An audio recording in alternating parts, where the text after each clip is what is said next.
días. Bueno, pues hoy conmemoramos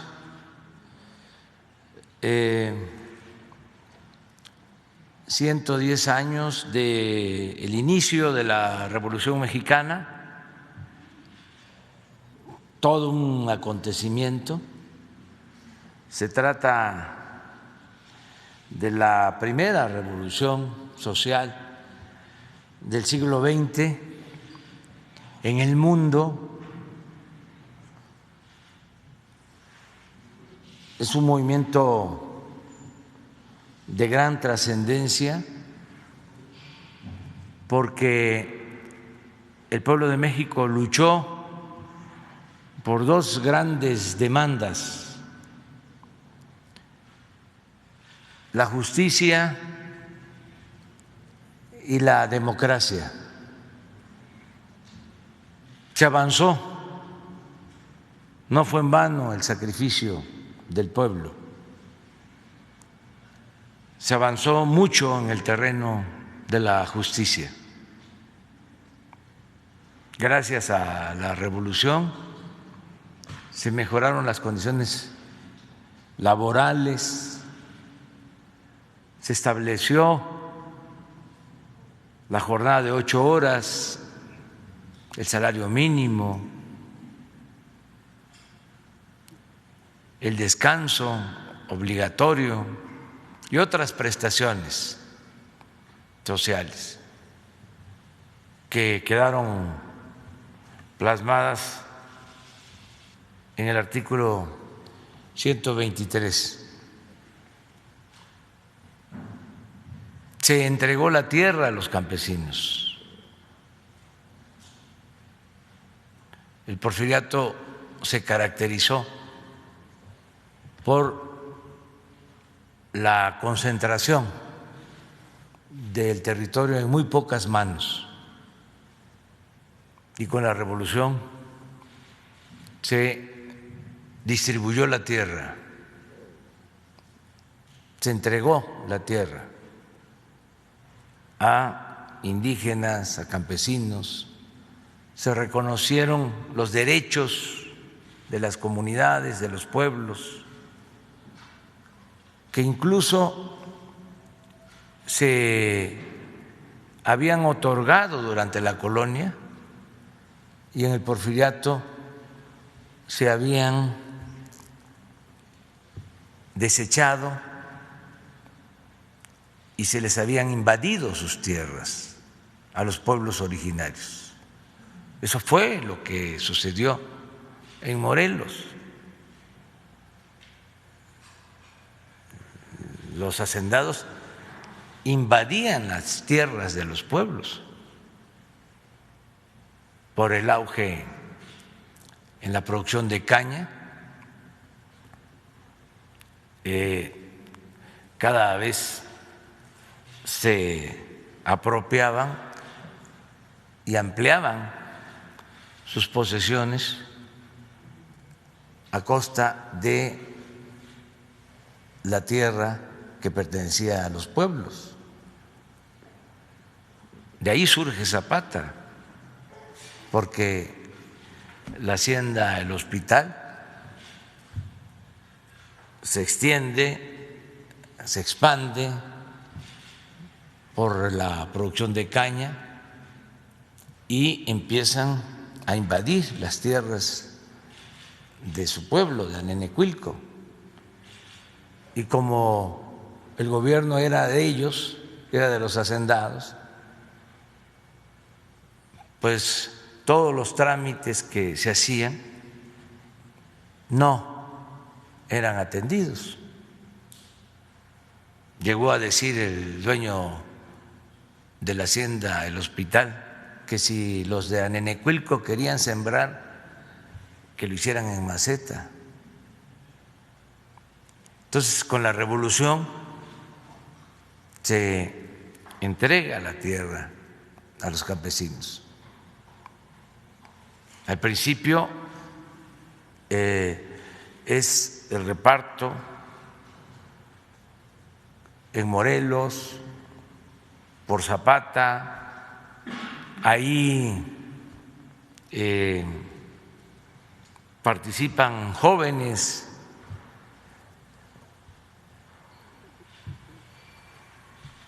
que ayudan a devolver la tierra a los pueblos. Ahí participa como agrimensor Felipe Carrillo Puerto. Y el momento de más justicia en cuanto a la cuestión agraria se da durante el gobierno del presidente Cárdenas, que entrega 18 millones de hectáreas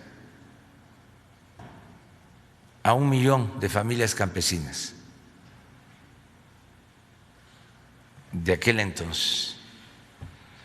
Entonces, la revolución es justicia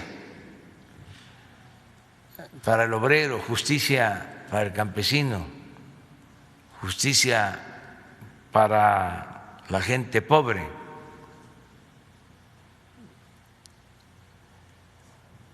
No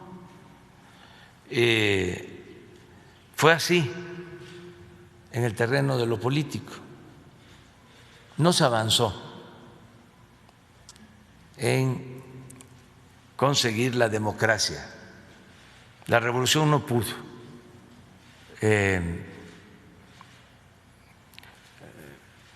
hacer un lado, arrancar la costumbre antidemocrática, el mal hábito de la antidemocracia, y después de la revolución siguieron las prácticas de imposición, ya no con reelección, porque eso se terminó, de la consigna maderista de sufragio efectivo, no reelección, se cumplió la no reelección. No fue fácil, porque se intentó la reelección después de 1910, pero al final, a partir también del presidente Cárdenas, se establece la no reelección. Pero surge un partido de Estado que impide que haya voto libre, sufragio efectivo, que efectivamente el pueblo elija a sus autoridades.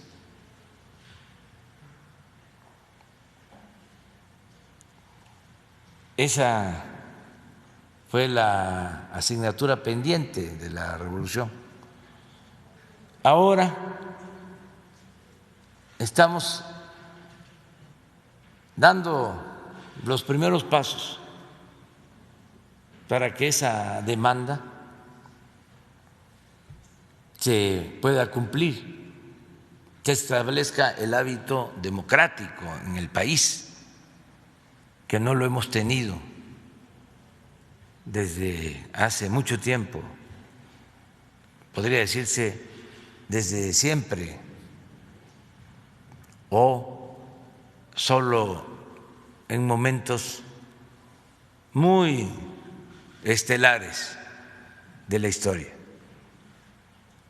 Durante la República restaurada, 10 años en el siglo XIX, durante el gobierno de Lerdo y de Juárez, y desde luego durante el gobierno del presidente Madero. Y nada más, hasta ahora. Estamos hablando de siglos sin democracia. La revolución que conmemoramos hoy, a pesar del sacrificio que significó, porque perdieron la vida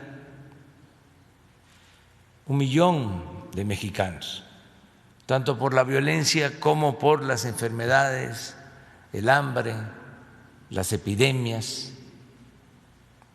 Fue un gran acontecimiento por sus aportes en beneficio de nuestro pueblo,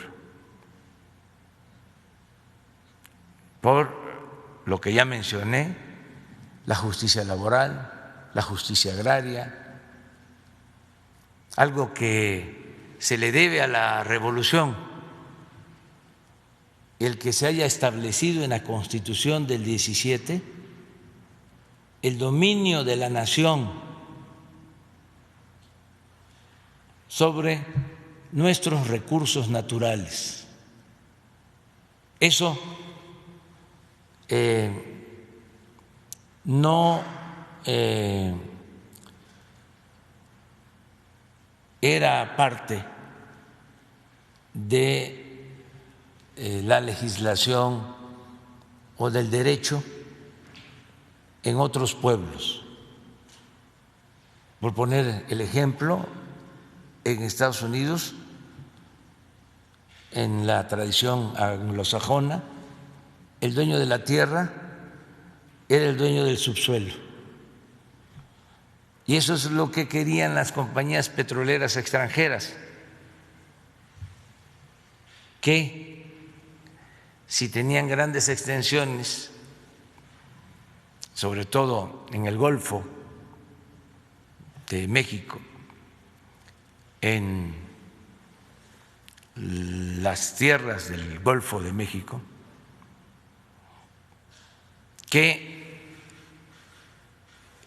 esas grandes extensiones de tierras, esos grandes latifundios, les permitieran también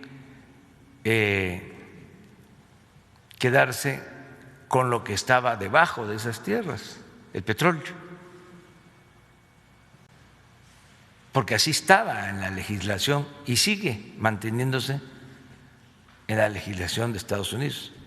En Texas, el que es dueño de un predio es dueño también de lo que está debajo del suelo.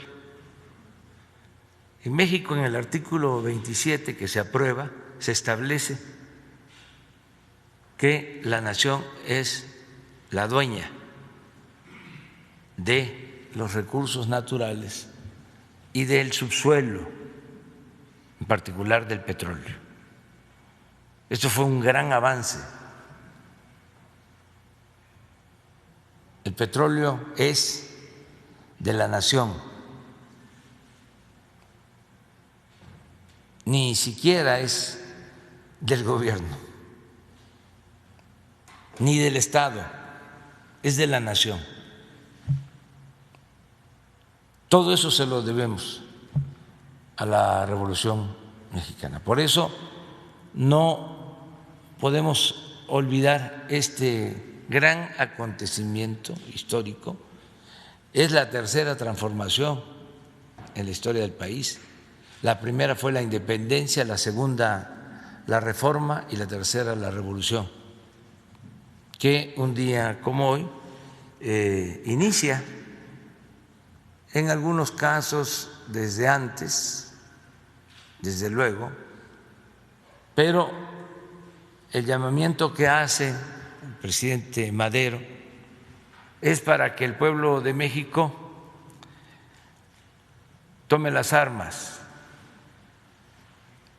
para derrocar la dictadura porfirista el 20 de noviembre a las 6 de la tarde de 1910. Así inicia la revolución. Y es importante también destacar que se hace este llamado y no tarda mucho en lograrse el propósito de destituir a Porfirio Díaz, que llevaba 34 años en el poder, porque en junio del 11 entra triunfal a la Ciudad de México Francisco I. Madero. Hay una sola batalla importante, la batalla de Ciudad Juárez. Ahí triunfan los revolucionarios y ahí se pacta con los tratados de Juárez la entrega del poder. Ahí se decide que renuncia Porfirio Díaz, que entra un presidente interino y que triunfa la revolución maderista. Desde luego era el inicio. Ojalá y hubiese consistido solo en eso, porque esa primera etapa, pues, estamos hablando de 6 meses desde noviembre, muy pocas pérdidas de vidas, no se altera la situación económica, financiera de México. Sin embargo, desde el gobierno interino empiezan a haber problemas porque hay una resistencia, una reacción y gana democráticamente la presidencia Francisco I. Madero, empieza a llevar a cabo los cambios, sobre todo a garantizar las libertades, a hacer valer la democracia y los antiguos porfiristas y los militares de ese antiguo régimen traicionan a Madero y lo asesinan. Y a partir de ahí viene la etapa más cruenta de la revolución, a partir de el asesinato del apóstol de la democracia. Pero aún con todo ese sacrificio de mucha gente, es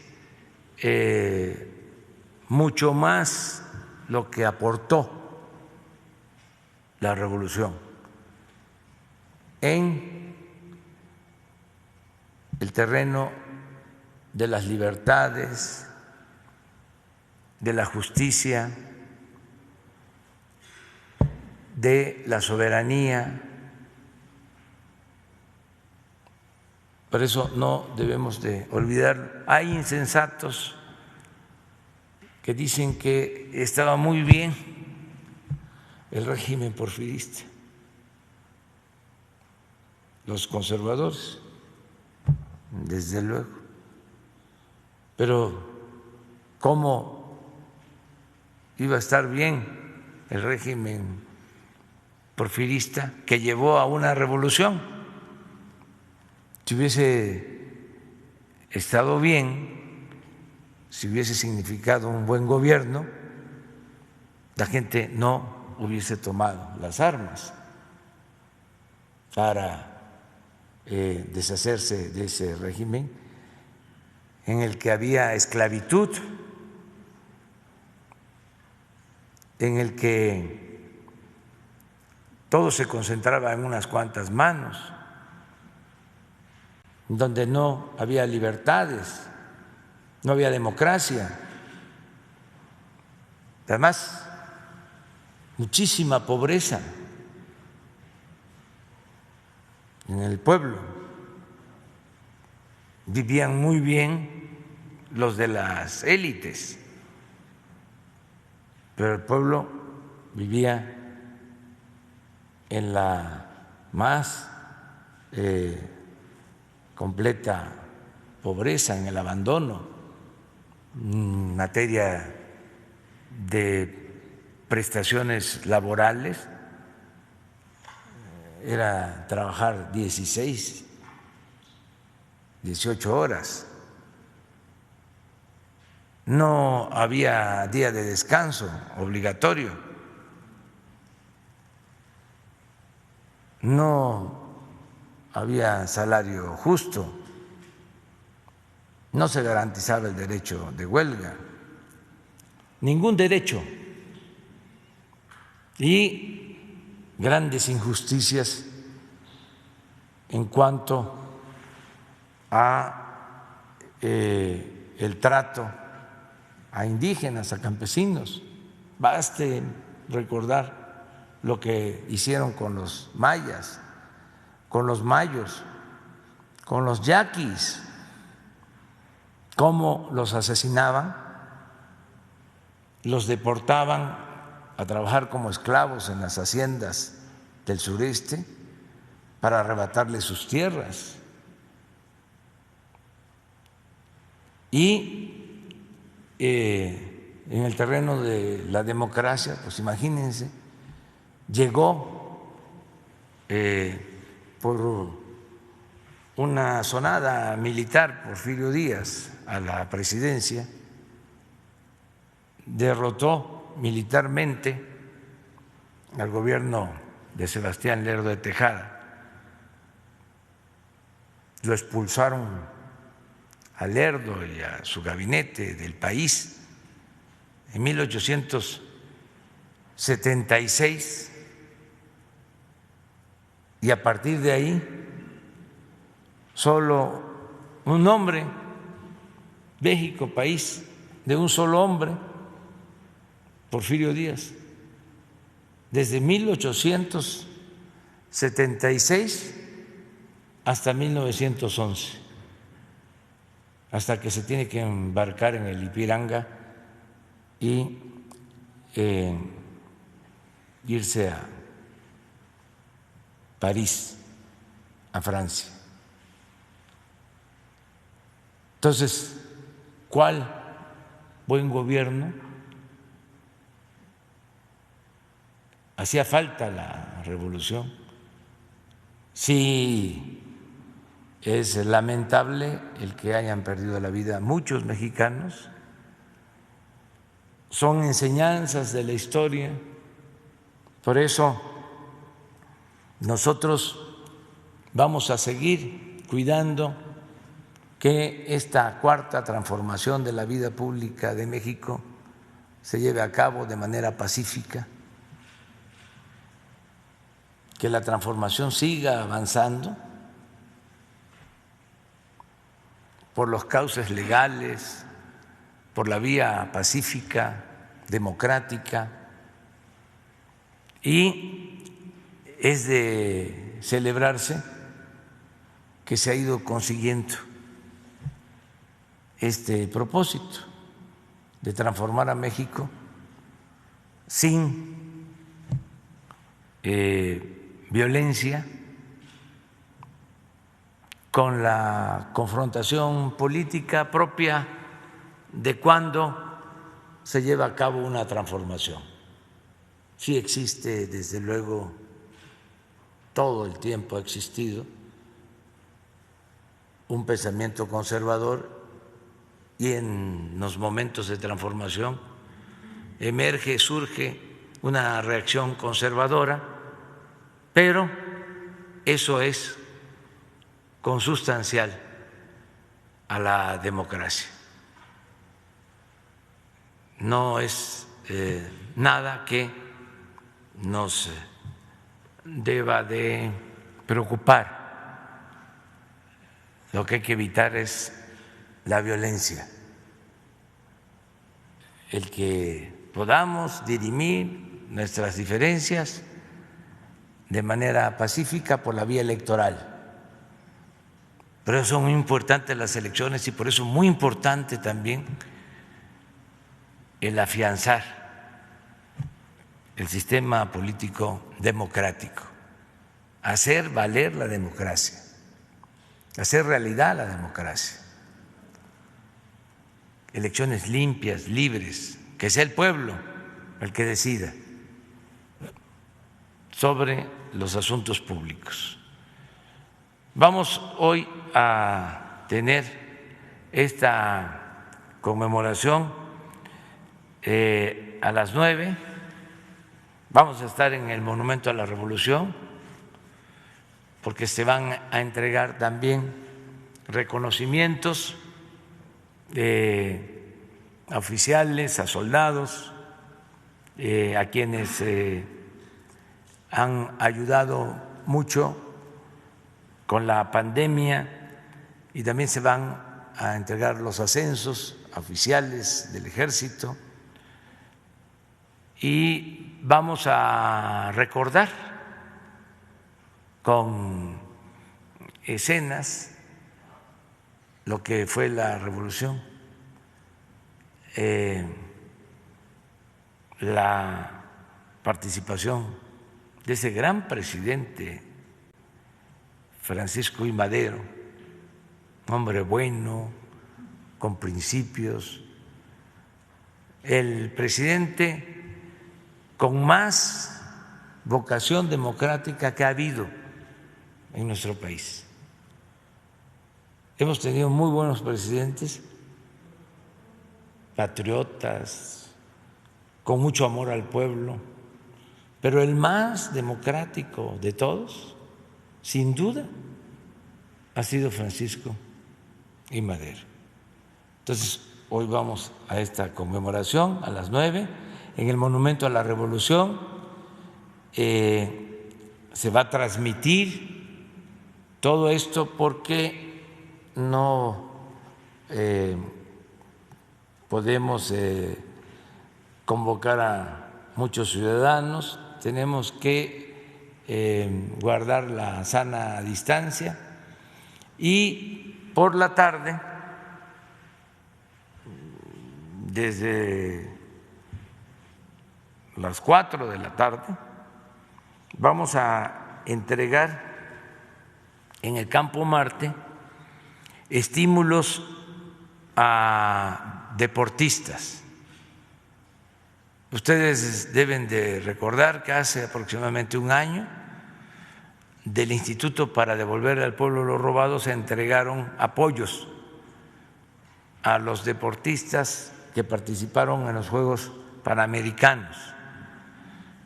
Se entregaron apoyos económicos a cerca de 900 deportistas. Lo mismo vamos a hacer ahora,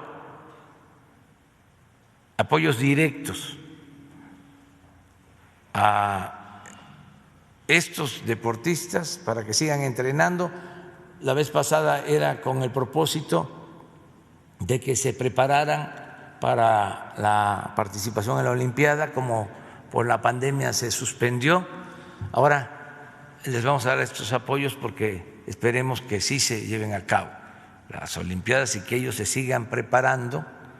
Vamos a entregar también el Premio Nacional del Deporte. Esto, repito, es en el Campo Marte. También no van a ir todos los deportistas, porque aunque el espacio es grande y se va a cuidar lo de sana distancia, va a ser una representación. Eso es lo que tenemos para el día de hoy, y mañana vamos también pensando en la revolución y recordando a otro importante revolucionario, Venustiano Carranza. Vamos a ir a Tlaxcalaltongo, Puebla, donde fue asesinado, y el domingo vamos a hacer una gira por el Estado de México, vamos a supervisar la construcción del tren de Toluca a la Ciudad de México y vamos a inaugurar una clínica en Texcoco. ¿Por qué aquí? Ya lo expliqué, cerca, en Puebla y en el Estado de México, porque mañana muy temprano, desde las 7 de la mañana, y el domingo también, voy a intervenir en una teleconferencia que se tiene con jefes de Estado del grupo de los 20, el G20. Vamos a hacer una propuesta el sábado y el domingo, que vamos a tener este intercambio de opiniones. Pues eso es básicamente lo que queríamos comentarles para el día de hoy. Abrimos.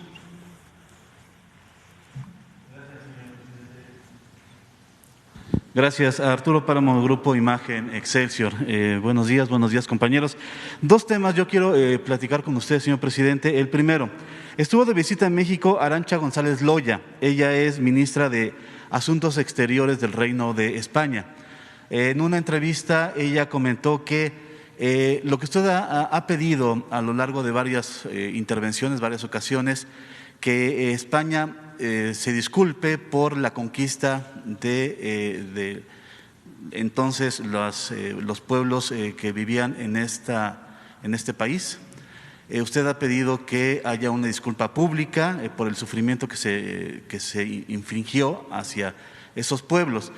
Ella dijo que esto es un caso cerrado para el gobierno y el Reino de España y que hay que ver hacia adelante y generar un relanzamiento de la relación bilateral entre México y España. Quisiera preguntarle a usted, ¿esto es suficiente para el gobierno de México, esta respuesta?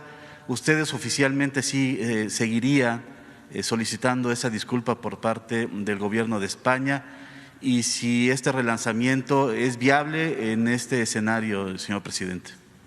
Bueno, yo no quiero polemizar, nada más decir que no se nos quita nada con ofrecer una disculpa por la manera injusta en que fueron tratados los pueblos originarios de México durante la invasión extranjera. El poder es humildad, no es arrogancia.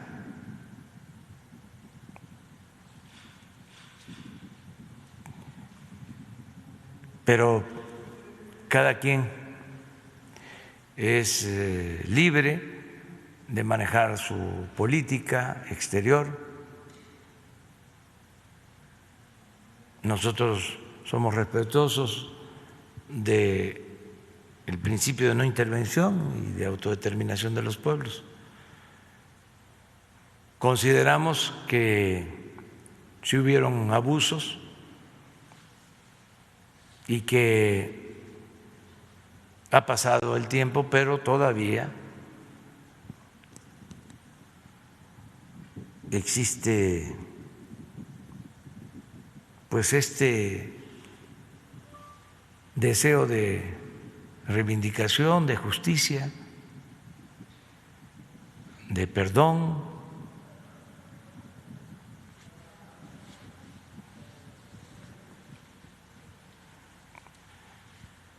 Hay países que mantienen todavía afanes colonialistas. Acabo de leer un artículo ayer todavía, precisamente del periódico El País de España, un periódico que en los últimos tiempos, durante el periodo neoliberal, se dedicó a proteger a las empresas españolas que recibieron un trato especial en México, en los gobiernos anteriores. y ahora están molestos con nosotros, porque ya México no es tierra de conquista. Y es increíble hasta el título del artículo. Como desgraciadamente se llegó a 100,000 fallecidos por la pandemia en México. México, un país roto. Utilizando eso, titulan el artículo México, un país roto.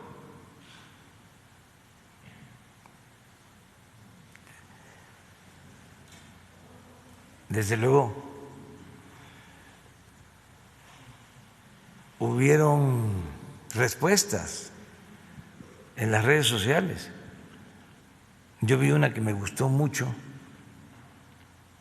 nada más que fuerte y no la puedo repetir, no me corresponde por la investidura.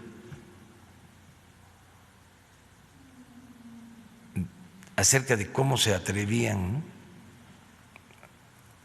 a sostener eso,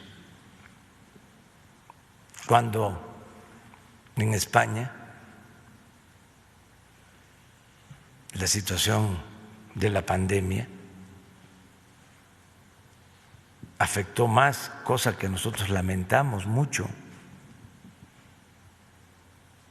pero es ese afán de dominación colonial que no se aleja del todo, ahí está presente. No vamos, desde luego, nosotros a polemizar sobre esto, nada más decir que tenemos otra manera de pensar y que pues vamos a seguir manteniendo nuestra política exterior de respeto a todos los pueblos, a todos los gobiernos y apegándonos pues, a nuestra tradición de justicia. Gracias. El segundo tema, señor presidente. Ayer aquí mismo se anunció que México ya había rebasado oficialmente la cifra de los 100,000 fallecidos por el COVID-19. El subsecretario Hugo López-Gatell calificó esto como una cifra inusual, refiriéndose seguramente a que, vaya, han sido demasiados muertos.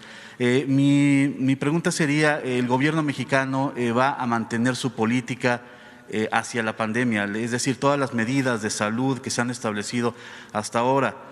Hay evidentemente gente que dice que se ha actuado mal. Usted defiende que se ha actuado correctamente ante este caso. Y en medio hay 100,000 muertos, señor presidente. ¿No habrá ningún cambio entonces en la política del gobierno mexicano en su combate a la pandemia? ¿Seguirán las mismas medidas, el mismo discurso, el mismo ejemplo de parte de las autoridades hacia el pueblo? ¿No habrá ningún cambio en ese sentido? Es que lo que se ha hecho es lo que consideramos ha dado resultados. Es muy lamentable lo que ha sucedido y los conservadores, nuestros adversarios, desde el principio quisieron utilizar la desgracia del pueblo de México por esta pandemia para culparnos. Es evidente.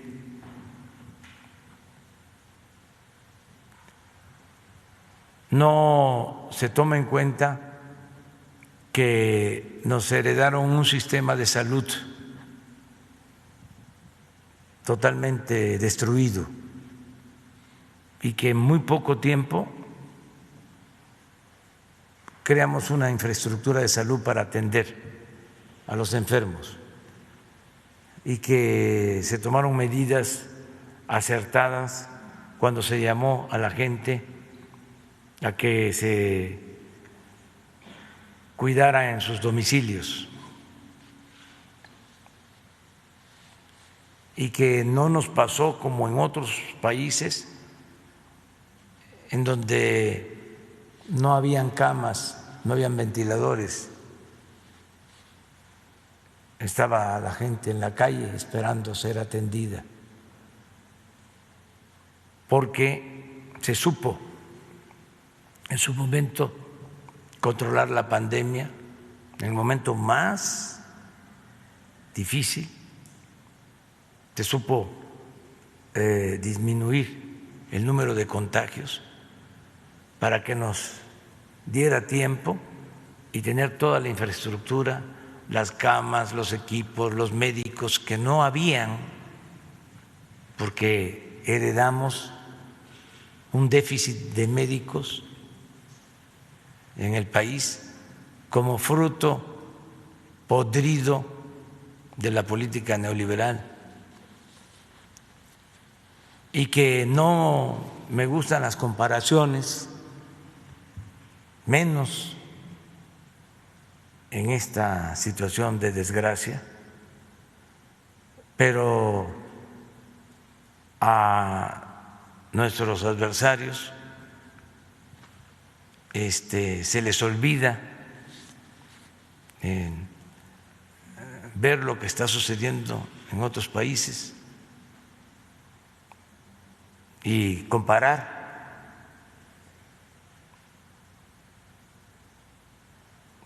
México es de los países de América con menos fallecidos en proporción a su población.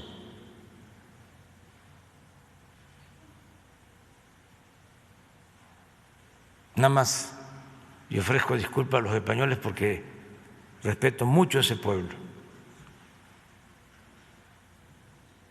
pero con relación a España estamos hablando de que en México, en proporción a la población, han fallecido menos personas que en ese país.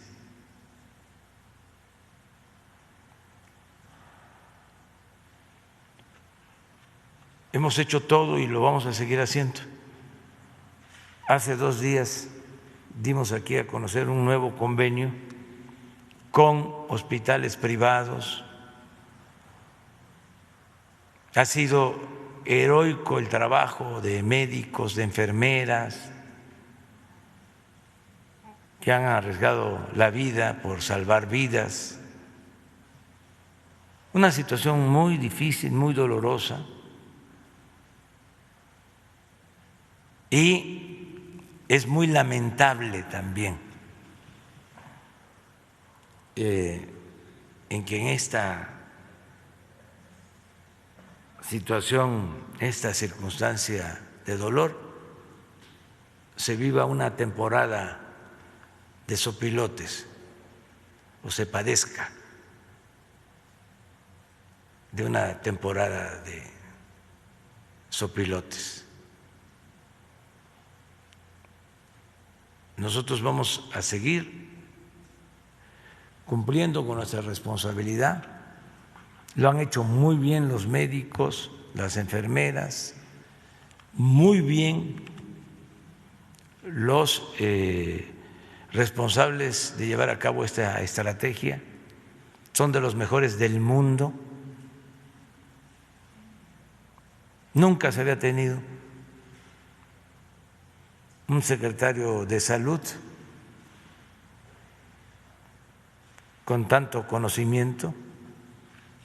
Se llegó al extremo, y eso se les olvida, en el periodo neoliberal, de que fueron secretarios de salud abogados, economistas. El subsecretario Hugo López-Gatell ha hecho un trabajo extraordinario, excepcional. Su equipo, todos en lo académico son reconocidos investigadores del Sistema Nacional de Investigadores, nivel 3. En el caso del doctor Alcocer, secretario de Salud, investigador emérito, Premio Nacional de Ciencia. Pero no solo eso, gente humana, honesta, no dominados por el dinero, por lo material.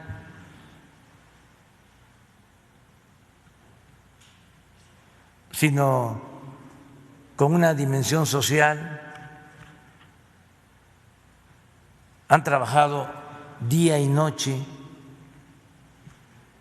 desde que está la pandemia.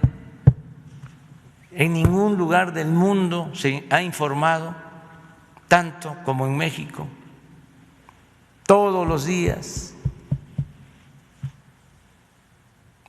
Entonces, ¿por qué cambiar? Nada más porque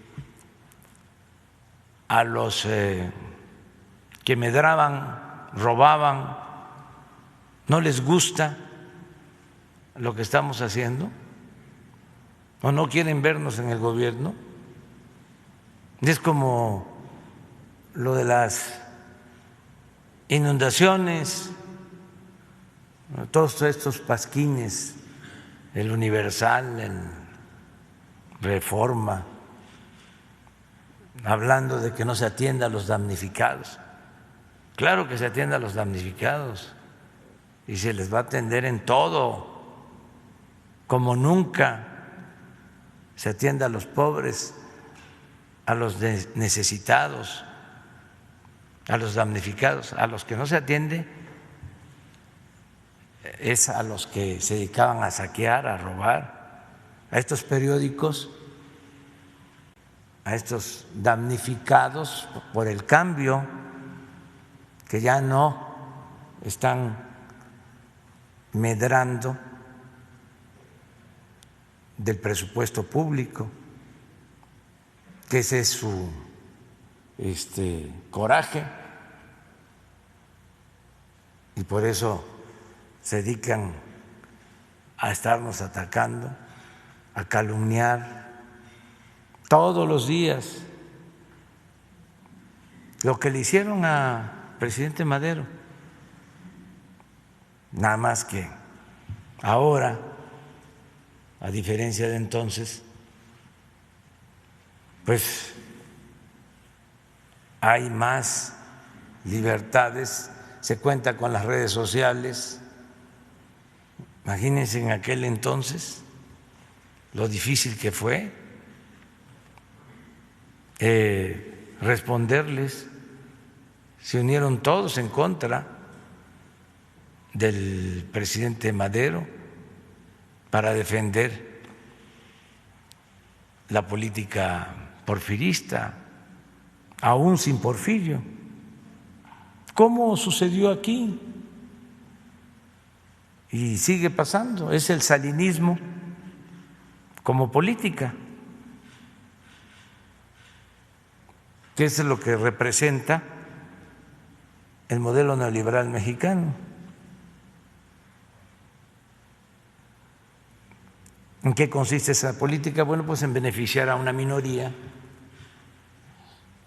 a costa del sufrimiento de la mayoría de la gente. Eso es lo que quieren que prevalezca, o quieren restablecer o restaurar ese régimen. Afortunadamente, la gente mucha gente, millones de mexicanos, pues han tomado conciencia de que es necesaria una transformación y nos están apoyando y vamos hacia adelante. Y no vamos a dar ni un paso atrás, ni siquiera para tomar impulso.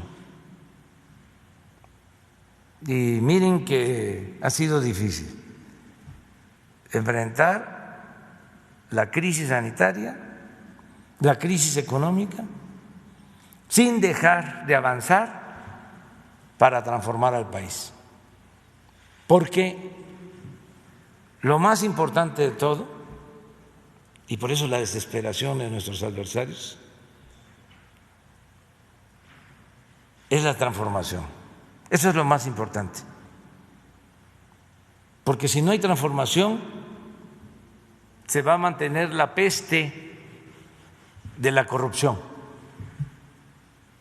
que es lo más nefasto, lo más dañino,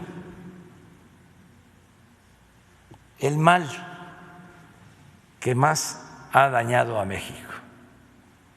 Entonces, nosotros no dejamos de caminar hacia la transformación, aún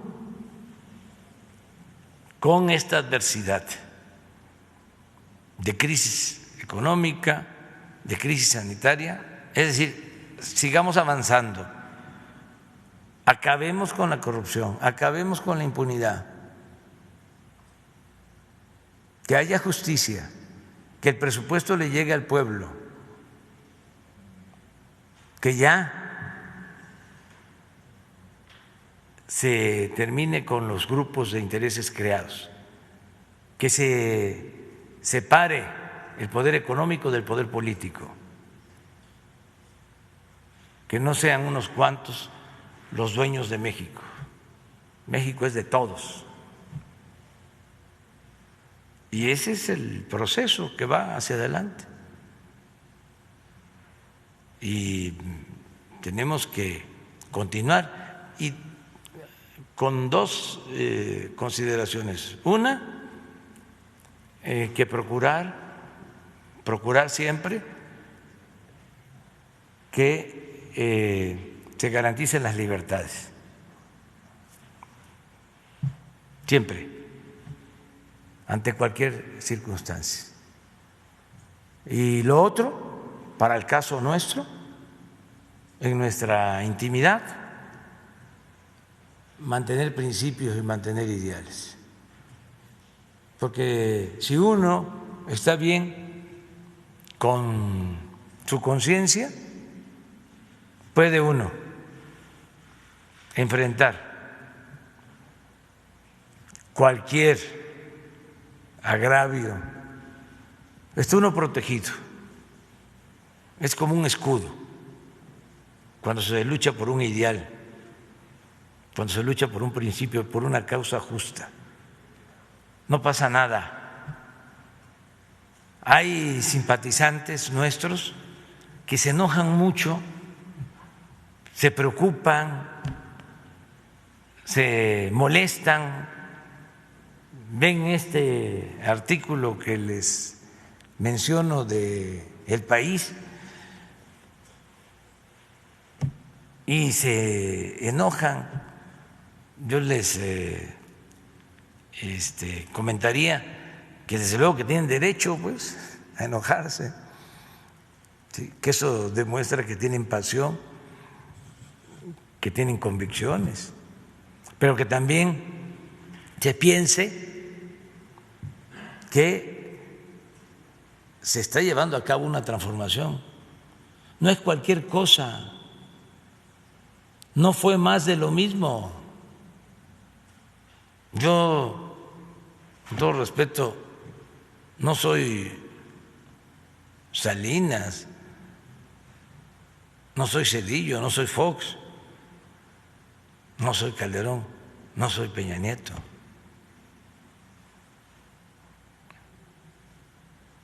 Somos distintos, o sea, con todo respeto. Entonces, por eso se despiertan también pasiones, ¿no? Y ataques y se meten hasta en lo personal. No pasa nada, nada. Hay que tenerle, o sea, así como el tribunal debe ser nuestra conciencia, así también hay que tenerle confianza al pueblo, creer en el pueblo, no pensar de que el pueblo es manipulable y que entre más campañas hay en contra nuestra, el pueblo va a cambiar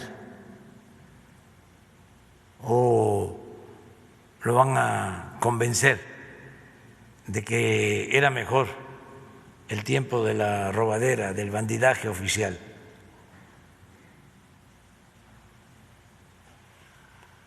La gente está muy consciente de lo que está sucediendo. No conseguiste el artículo y la respuesta esa. A ver, eso no es un artículo, es un... México está roto. ¿Es esto? No puedo encontrar decir, bueno. ¿Pero de quién es? Filiberto. No, a ver. Son varios, ¿verdad? Yo lo vi de un Bonet.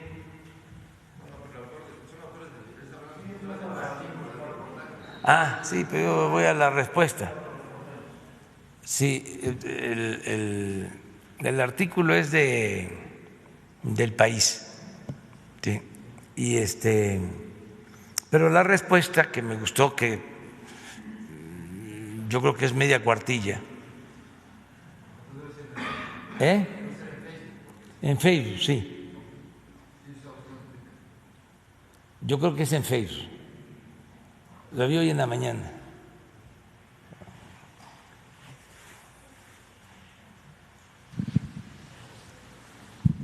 Gracias, presidente. Sandra Aguilera, de Grupo Larsa Comunicaciones.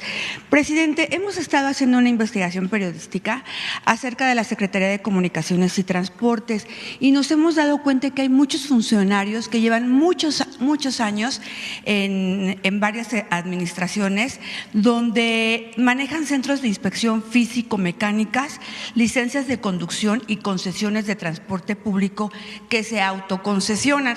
Ellos ya son millonarios, son dueños de todo. Y bueno, no le dan la oportunidad a las personas que quieren hacer sus exámenes, por ejemplo, para manejar, de hacer un examen legal, que les den un curso de capacitación, que les hagan exámenes médicos. Al contrario, presidente, venden por dinero, les dan las licencias. Y bueno, yo tengo, dentro de la investigación periodística tenemos nombres y apellidos de estos funcionarios que le voy a entregar. Sin embargo, presidente, esto que acaba de pasar el lunes acerca de la pipa que explotó en la carretera Tepic-Nayarit, donde hubo 14 calcinados, mi pregunta es, ¿usted no cree que también tienen responsabilidad estos funcionarios que no se dan cuenta si son capacitados estos choferes? Hay muchos menores de edad, muchas personas que no pueden manejar o que no deberían estar manejando.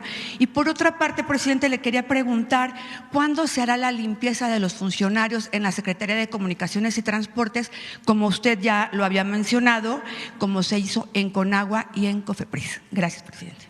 Bueno, se está limpiando el gobierno, pues es parte de lo mismo.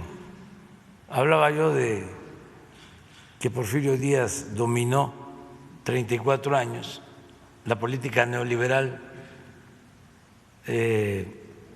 llevó 36 años. Entonces, imagínense un gobierno al servicio de una minoría, un gobierno convertido en un comité al servicio de una minoría, pues se llenó de funcionarios sin principios, sin ideales, deshonestos. Entonces se ha ido limpiando. Empezamos, como lo dijimos, de arriba hacia abajo, limpiando las escaleras, pero lleva tiempo, pero lo vamos a seguir haciendo. Por ejemplo, en el caso de comunicaciones, han habido ya cambios importantes, muy importantes, y se van a seguir llevando a cabo cambios en comunicaciones. Ahora, esa lista que tú traes, Sí, presidente. nos entregas Por los nombres y se va a hacer una investigación. El ingeniero Jorge Argáñez es una gente honesta, el secretario de Comunicaciones, y no va a permitir la corrupción. Sobre todo, presidente, también porque hemos visto que están coludidos el gobierno federal, bueno, algunos funcionarios del gobierno federal con los del gobierno estatal, pero esto lleva años, o sea, no es de esta administración, llevan varios sexenios. Entonces yo creo que sí es muy bueno y con mucho gusto le entregamos esta lista al ingeniero Nosotros Argáñez. vamos a limpiar por completo. Sobre todo para que no vuelva a suceder este tipo de accidentes como el que… Hay dificultad y es difícil en tanto no se tenga la vacuna, enfrentar la pandemia del COVID. Pero acabar con la corrupción no es tan complicado cuando se tiene decisión de hacerlo. Es como sacar al país de la crisis económica. Es difícil, pero no es lo mismo que la pandemia. Presidente. Ya el enfrentar la crisis ya lo estamos haciendo y va a salir el país, ahí no tengo ninguna duda. También en el caso de la pandemia hemos ido avanzando, pero es más complicado. Pero lo económico no lo es tanto. Acabar con la corrupción menos. Además es algo que genera una gran satisfacción, el poder limpiar de corrupción al país. Es una misión. ¿No conseguiste el de quién es?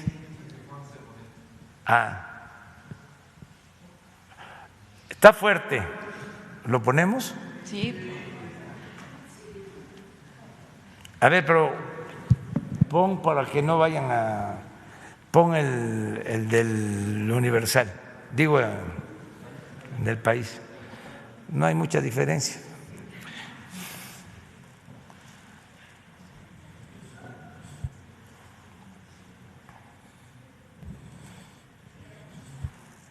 ¿A poco no estamos viviendo tiempos interesantes?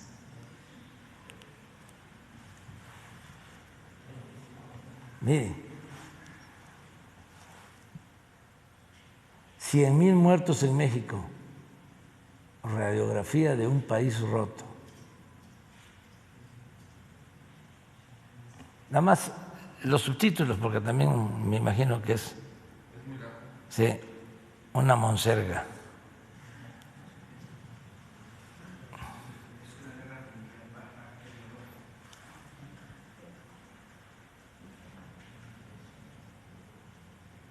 Nada más ahí. Pero pon nada más cuántas cuartillas tiene. No, pero velo pasando, a ver los subtítulos. Ya se lo dejamos de tarea. Están cayendo como moscas. Brote masivo.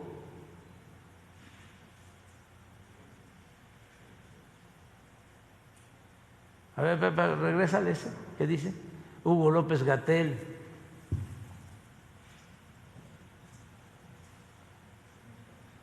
Sí, se repite mucho sobre la meseta. Síguele. Síguele.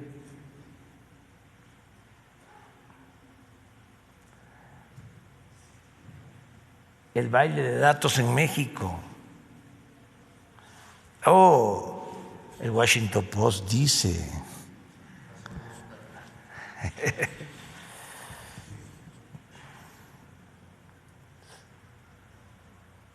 Síguele.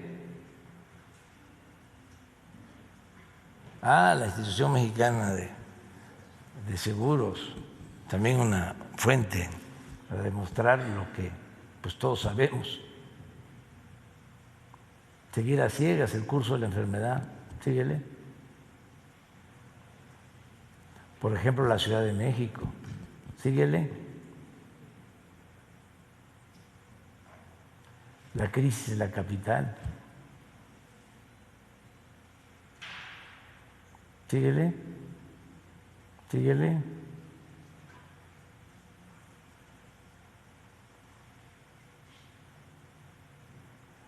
Una efectividad de transmisión aérea desconocida. Síguele. La zona con más casos de coronavirus en el país. Síguele. No perseguir ni sancionar al ciudadano. Hay que seguirlos y sancionarlos. La economía rebotó un 12%. Ha recibido críticas, muy poquitas, el gobierno, por cierto. Síguele. Puros lugares comunes. Ahí es la tercera causa de muerte en México. Síguele. La vuelta a la normalidad que no regresa.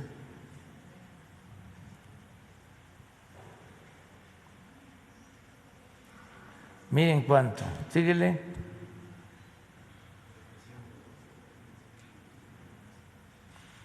Depresión, hartazgo, la cara oculta de la pandemia.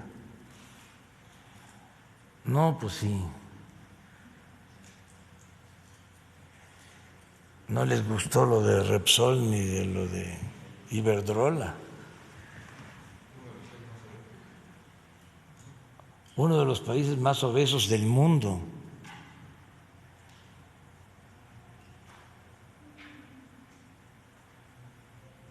No ha sido el más eficiente. El semáforo, el Consejo de Salubridad General, me imagino que no sirve para nada. Han muerto más que en otros países. Han surgido los primeros casos de pacientes con síntomas prolongados. ¿No termina? Bueno, todo eso nos lo recetaron ayer los del país de España. Bueno, miren la respuesta que leí hoy en la mañana.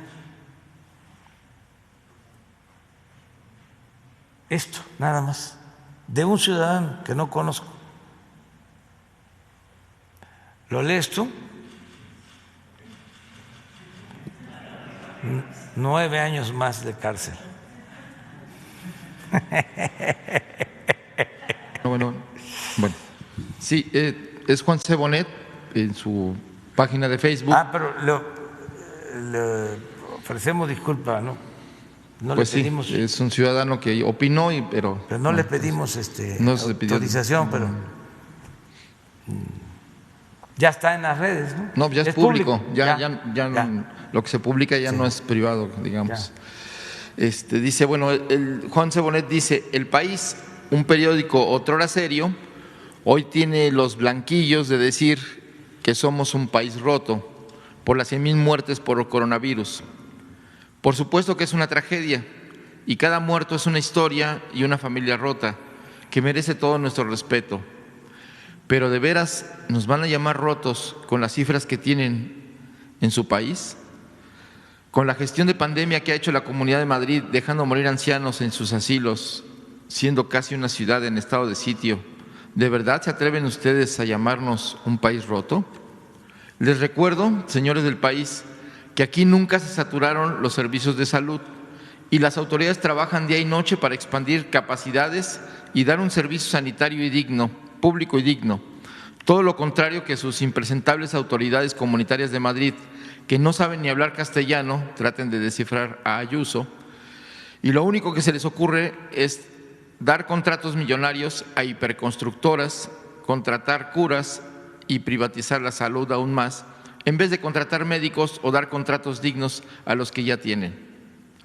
No le había dado importancia al asunto, pero conforme avancé en la redacción me fui enojando más. Hay que tener los huevos muy azules para llamar a otro país roto, con la que le están cayendo a ustedes, para usar una frase bien carpetana. Mañana tendrán, como cada año, concentraciones fascistas en algunos lugares, frente al Palacio de Oriente nada menos, mientras que aquí conmemoramos la revolución, la primera del siglo XX. O sea, que nosotros conmemoramos la caída de un dictador y los derechos sociales emanados de la gesta, mientras ustedes conmemoran y lloran la muerte en su cama y rodeado de honores de un dictador genocida, golpista y ladrón. Si quieren hablar de roturas y rupturas, ¿por qué mejor no hablan de su Congreso, de sus infumables y eternas tertulias de televisión? Digo, perdón, pero hay niveles para contestar de una manera muy ibérica para su madre Guapines. Está durísimo, pero hasta ahí la vamos a dejar porque ya nos vamos al Monumento de la Revolución, si no ya no llegamos. Nos vemos el lunes. Vamos a informar mañana sobre la propuesta que vamos a hacer el día sábado y el domingo, que tienen todas las garantías para manifestarse, son libres. Bueno, nos vemos.